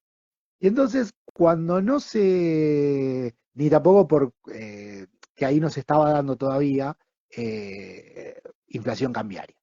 Entonces, cuando no se puede explicar la inflación por los motivos clásicos que tiene la inflación, llámese disputa salarial, llámese déficit fiscal o crecimiento del gasto público, ahí aparece, bueno, ¿cómo explico que hay inflación? Y bueno, le echo la culpa a determinados formadores de precios, que en ese momento el gobierno tenía ciertas disputas con Coto, sobre todo, y que se da el famoso discurso de Néstor cuando le dice Coto, no le dice Coto, le dice algo así como, yo te conozco, yo sé que vos estás aumentando los precios. Bueno, como no podía explicar que se estaba dando un proceso inflacionario porque había una disputa bastante fuerte entre capital y trabajo y porque el Estado, que había tenido un déficit, un superávit muy grande en términos fiscales, cada vez tenía un superávit más chico y a partir de 2008-2009 ese superávit se transformó en déficit y ese déficit se empezó a monetizar por parte del Banco Central, como no se podía dar esa explicación, porque esa explicación era liberal y todas esas cosas que se dicen, el gobierno salió a decir que era culpa de los formadores de precios. Entonces, bueno, se generó una explicación muy endeble que obviamente los partidarios del gobierno compraban, porque bueno, era la forma que tenían de justificar que la economía ya no tenía la vigorosidad de años anteriores por culpa de que 2 o 3 vivos, los supermercadistas, decidían que el país tenía que tener inflación. Y entonces, bueno, esa fue la explicación que tomaron y que llevaron como bandera hasta casi el final de su mandato. No obstante, y esto es bastante curioso, en tanto y en cuanto en los medios decían de los formadores de precios,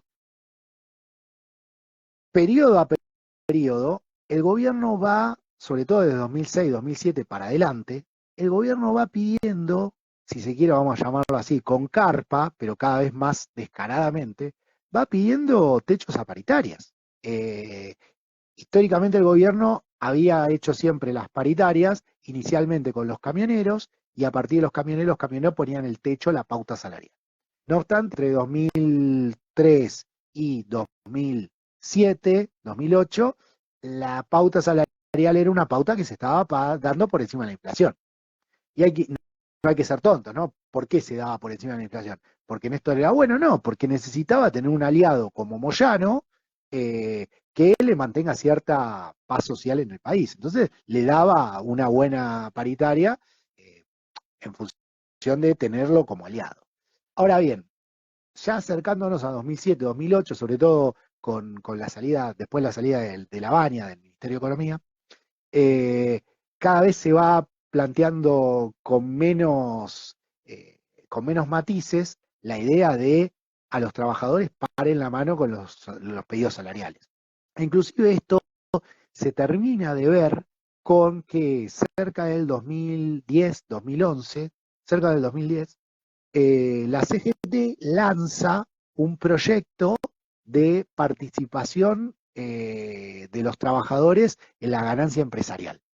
Lanza el proyecto. Dice, bueno, nosotros queremos como trabajadores participar en la ganancia empresarial. Si la ganancia fue de tanto, nosotros queremos que el 10-15% de eso se distribuya entre los trabajadores. Eh, y en un primer momento, Néstor medio que coquetea con la idea y después Cristina le termina cerrando la idea. Le dice, esto no va, no se ilusionen con la distribución de ganancia entre los trabajadores.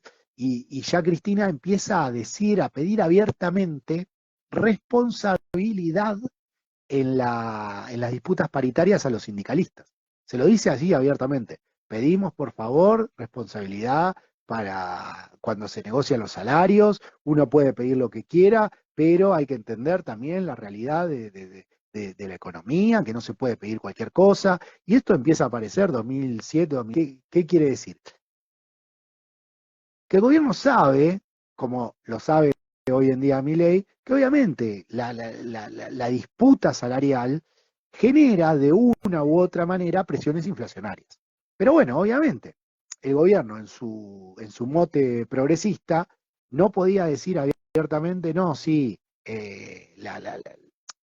la disputa salarial y el gasto público que puede ir destinado a pagar jubilaciones generan presiones inflacionarias. Entonces, la manera de la diagonal que encuentra el gobierno es decir, no, bueno, el problema acá son los formadores de precios. Y bueno, y así terminó la inflación yéndose lentamente con un proceso controlado pero creciente. O sea, entre 2008 y 2015 la inflación pasa de rondar el 10% a terminar en el 25%.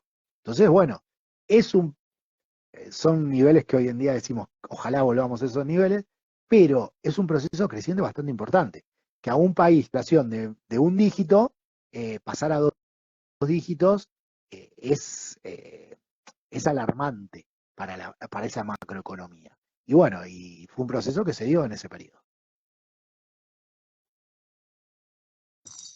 Bien, uno de los elementos que a veces medio que quedan configurados dentro de, por lo menos vamos a tomar así por arriba esta definición, en el sentido común argentino, es que, y por lo que fue la construcción simbólica también del gobierno cuando fue el bicentenario de la Revolución de Mayo, esto es la idea de que la Argentina estaba reconsolidando una vuelta a la etapa productiva, si se quiere. Tengo poca batería.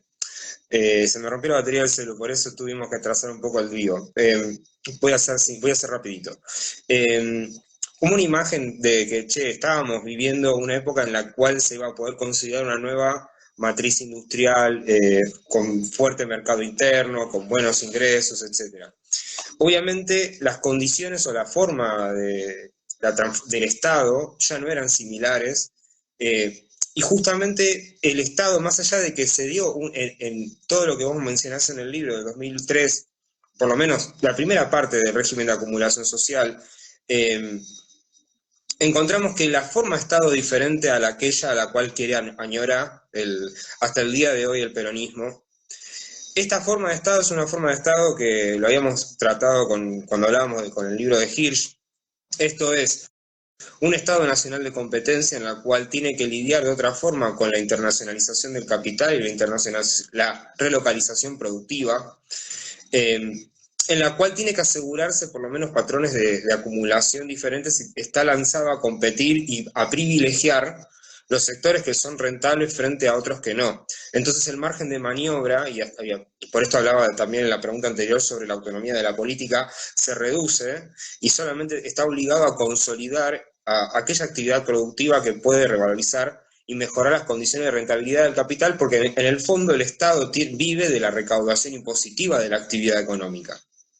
Por ende, la añoranza a esa época era una añoranza que no podía darse efectivamente porque ya había otra etapa histórica que se estaba viviendo. Para poder cerrar y también recomendarle a la gente que estuvo en el vivo, agradecerles, ¿no? Y que, bueno, el libro tuyo, la verdad, me gustó mucho leerlo. ¿Qué reflexión podrías dar sobre todo este proceso y a la vez también un poco qué nos espera, qué nos depara, ¿no? Que por lo menos no como una especulación, sino de qué podés incorporar como una síntesis, ¿no? De lo que es el periodo y los límites que tiene, ¿no? El tipo de idealización de un esquema productivista con una alianza burguesa, como una armonía, ¿no? Como entender el capital y la contradicción entre el capital y el trabajo como una armonía. Bien, bien, bien, bien.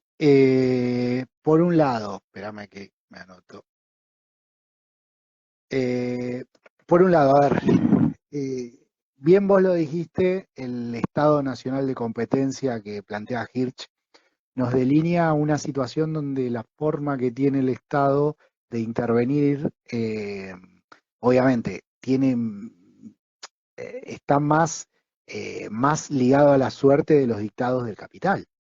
Obviamente pierde mucha de esa economía de la política, sino que está muy ligado a los dictados del capital. En ese sentido, también uno lo puede relacionar linealmente con cuándo empieza la decadencia, la malaria argentina, ¿no? Que uno puede ubicar ahí muy claramente en los 70. O sea, cuando Argentina pasa de parecerse a un país europeo pobre, pasa a parecerse cada vez más a un país latinoamericano promedio, ¿no? Y eso está muy ligado, y es mi gran hipótesis de trabajo que voy a laburar mucho tiempo de acá en más, que ya vengo trabajando, con esta cuestión del Estado Nacional de Competencia, que implica que a partir de que se impone este Estado Nacional de Competencia y se impone la mayor movilidad del capital, eso implica que el capital es más esquivo a aquellos espacios de acumulación donde la clase trabajadora, donde no hay estabilidad, donde la clase trabajadora no está disciplinada. Y entonces, ¿eso qué implica? Que salvo momentos muy particulares donde se dé alguna cuestión espasmódica, como que haya mucha entrada de deuda y privatizaciones como en los 90, o que haya un hundimiento muy fuerte de las condiciones de vida de la clase trabajadora como en el 2002, se hace bastante complicado mantener, partiendo de la realidad argentina, mantener un proceso de acumulación estable en el tiempo, salvo que una de dos, o las dos juntas. Se disciplina la clase trabajadora y que la clase trabajadora acepte en algún momento las condiciones de vida de la clase trabajadora vietnamita, o que, y eso se puede llegar a dar en un futuro, no sé si lejano, pero no tan lejano, que nada, que se explote un recurso natural de una manera muy productiva, como puede ser el litio y demás, etcétera. De no darse esta cuestión de otra pampa húmeda, por decirlo de alguna manera, nada, estamos atados a que si como clase trabajadora exigimos un poquitito más de la cuenta de lo que puede exigir una clase trabajadora de Vietnam o Bangladesh, el capital se va. Y si exigimos más o menos lo que exige la clase trabajadora brasilera, y bueno, nos tenemos que atar a las condiciones de vida y a las condiciones de trabajo que tiene la clase trabajadora brasilera. Entonces, volvemos a una situación donde como clase trabajadora estamos en un brete, ¿no? Estamos en un brete de que si no nos salva una lluvia de recursos naturales de la cual el Estado, por medio de la presión social, tenga que apropiarse de una parte y redistribuirla por medio de subsidios, como clase trabajadora, ¿qué opciones tenemos? Y tenemos la opción de seguir defendiendo los intereses, voy a lo que es la conclusión de mi primer libro, ¿no? Como clase trabajadora tenemos la posibilidad, de seguir defendiendo los intereses y seguir viendo cómo el capital cada vez invierte menos y nuestras condiciones de vida, defendemos nuestros intereses con todo lo que tenemos, pero como un boxeador que se defiende, de vez en cuando te entra una mano y medio que quedas medio noqueado, después te entra otra y a la larga te vas cayendo. Esa es la salida, podemos decir peronista. Tenemos esa opción.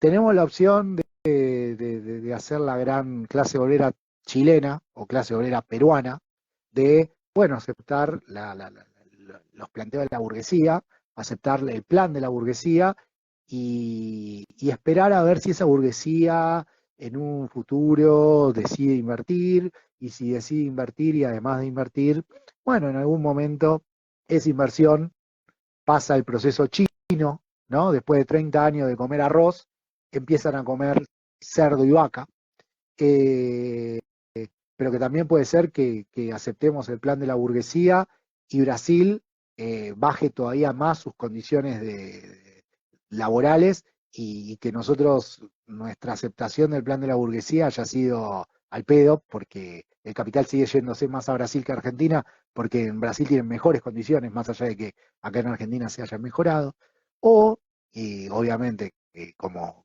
marxista planteo esta salida, que bueno, como clase trabajadora, eh, pensemos e implementemos, que obviamente es muy sencillo decirlo, sentado en mi habitación con mis libros y demás, es muy fácil decirlo, es muy difícil hacerlo, pero pensemos e implementemos un plan propio de nuestra clase. Y obviamente ese plan propio de nuestra clase implica expropiar los medios de producción. Y expropiando los medios de producción, y esto ligándolo a la cuestión del Estado Nacional de Competencia, estaríamos expropiando las decisiones de inversión. Y entonces ahí estaríamos pensando ya en invertir, no guiados por la lógica del capital y que es la lógica de la ganancia, sino invertir guiados por la lógica de las necesidades humanas. Y entonces ahí podríamos regular, por decirlo de alguna manera, cuáles tendrían que ser nuestras condiciones de trabajo, sin temor a que si pedimos un poquito más, el capital se vaya, ¿no? Porque si una vez que expropiamos los medios de producción, el capital no se puede ir. Y básicamente las decisiones de inversión las vamos a tener como atributo de la clase trabajadora. Pero bueno, obviamente, como dije, es muy fácil decirlo, lo difícil es hacerlo. Pero bueno, mínimamente hay que empezar a hacerlo en algún momento. Y creo que cada uno de los que queremos este camino, tenemos que aportar nuestro granito de arena desde donde estamos, ¿no? Eh, y tratar que ese granito de arena, nada, sea lo más importante posible. Sea desde alguien que se dedica a escribir cosas como yo, sea desde alguien que además de escribir editas libros como vos, eh, sea desde la organización adentro de la fábrica y obviamente no quedándonos en metro cuadrado, sino que bueno, yo que escribo, también tratar de poner eso a, vamos a decirlo, a favor de la lucha del compañero que está dentro de la fábrica organizando más compañeros y así sucesivamente, ¿no? Creo que es muy necesario empezar a pensar en algún momento en ese programa y no solo en el programa en abstracto, sino en la implementación efectiva de ese programa y que si la línea defensiva y bueno, las piñas de a poco nos tumban. Entonces en algún momento tenemos que pensar en pasar a la ofensiva. Bueno, Cristian, gracias. Me gustó la charla. Sobre esto, también de esto podemos volver a reunirnos. Estás invitado siempre. Y agradecerle a la gente que se quedó escuchando. Les reitero, Cristian Caracoche, Capital Industrial y Representación Orgánica. La acción política de la UIA en la posconvertibilidad. Lo pueden adquirir donde quieren, en esta editorial, lo pueden pedírselo también a Cristian para que lo lean. Lo importante es que esté dentro de su órbita y que lo puedan. Es un gran libro también como material de consulta y yo creo que va a ser citado por todo el laburo que hiciste buscando datos, la conformación de estadísticas, de las fuentes que utilizaste periodísticas, así que nada, la verdad muchas gracias por venir y charlar acá. No, bueno, yo quiero agradecer y reivindicar y reivindicar tu laburo. La verdad, nada, hay que reivindicar el laburo de compañeros como Seba que, que, que desde su lugar están haciendo un aporte muy grande al área del conocimiento y que también obviamente a la cuestión política de la clase trabajadora. Así que nada, reivindico más allá de agradecerte la entrevista y agradecerte el laburo que has hecho con la realización del libro, que es muy importante, eh, nada, reivindicar el laburo que se viene haciendo en la editorial y apoyar este tipo de iniciativas que son muy importantes. Así que bueno, con esto cierro mi intervención y vuelvo a agradecerte a vos, Sebastián. Bueno, Cristian, te mando un saludo. Estamos en contacto también para seguir haciendo más charlas como esta. Totalmente, estamos al contacto. Dale.